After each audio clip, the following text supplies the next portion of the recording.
James Gray is a very unique filmmaker for his time. His approach to craft and artistry links him more with filmmakers of the past, like new Hollywood filmmakers like Scorsese or Coppola.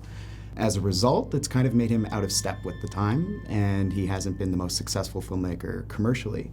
But he has a great sense of integrity and has stuck to his guns and has struggled and formed a very unique body of work over the last 25 years.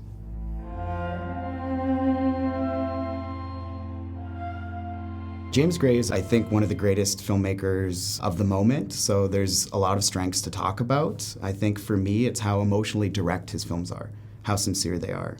It's pretty common for films today to have an ironic or postmodern kind of nature about them.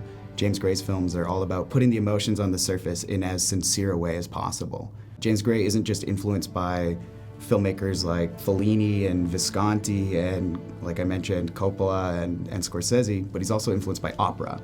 So he really likes a film to reach the audience in a very immediate and visceral way. You know, opera is as immediate and emotionally direct an art form as there is. Everything is right on the surface. They're singing about their feelings. James loves that. He doesn't like to hide details from the audience. He likes to present his characters as honestly as possible, to give his most intimate impressions of human behavior.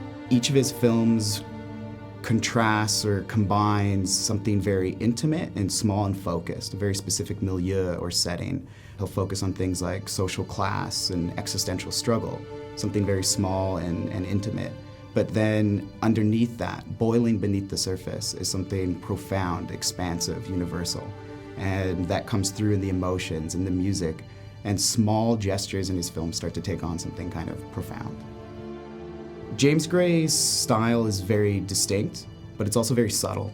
I think it's also part of why audiences and critics maybe didn't catch on to him immediately. He has a very specific way of using the camera. You're not going to notice a lot of close-ups. There's going to be a lot of wide shots, very still. He's not going to have shaky cam stuff. It's like very formal, mannered, but with naturalistic acting.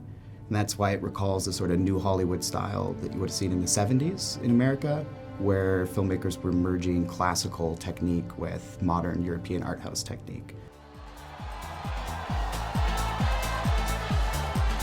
I think the perfect gateway film for James Gray is The Yards. It's his second feature, but it actually was made 6 years after his first feature, Little Odessa. By that time, he had already matured quite a bit, and at that point, he has a fully formed vision of how to make a film, and all of his preoccupations with family, fate, class, blood ties, and how they dictate our destiny. Those are all there in The Yards, and his films afterwards refine it and elaborate on it, but The Yards is a perfect way to get started with James Gray.